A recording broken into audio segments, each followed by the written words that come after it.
दुनिया के हर शक्तिशाली मुल्क के पास अपनी एक खुफिया एजेंसी होती है। इन एजेंसियों का काम होता है कि वो देश पर होने वाले किसी भी हमले की जानकारी समय से पहले मुहैया कराएं। इसके अलावा इन्हें कई बार अपने दुश्मनों का खात्मा उनके ही देश में जाकर करना पड़ता है।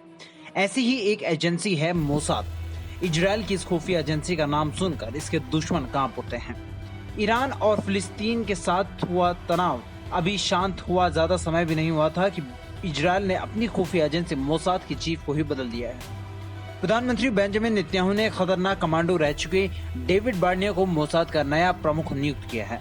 बार्निया की तैनाती मोसाद के चीफ में होने के बाद से माना जा रहा है कि हाल ही में इजराइल की धरती पर एक के बाद एक रॉकेट दागने वाले हमास की अब खैर नहीं।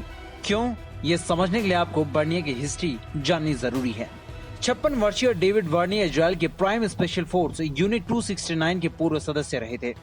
ये वो फोर्स है जिसमें इजराइल के सबसे best smart, fast, intellectually sharp officers शामिल किए जाते हैं।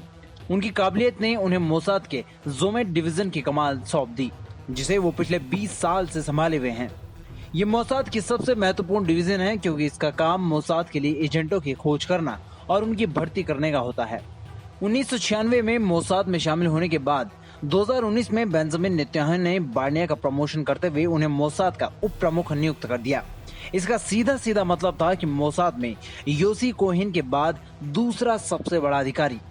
इजरायली मीडिया के अनुसार लंबी चौड़ी कदकाठी के बार्निया काफी सख्त स्वभाव वाले और लो प्रोफाइल पर रहना पसंद करने वाले शख्स माने जाते हैं। मई 2021 में उनके मोसाद के चीफ पद पर तैनात होने का मतलब होगा उनके सामने कई चुनौतियां होना। हमास के पास रॉकेट क्षमता का पता लगाना, ईरान के परमाणु हथियार संपन्न होने के खतरे का सामना करना इनमें मुख्य चुनौतियां हैं।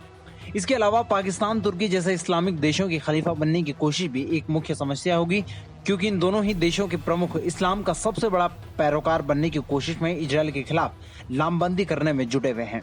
बहरहाल, इस पूरी खबर पर आपकी क्या राय है कमेंट सेक्शन में हमें जरूर बताएं और देश दुनिया की अन्य बड़ी खबरों के लिए सब्सक्राइब करें TV9 भारतवर्ष।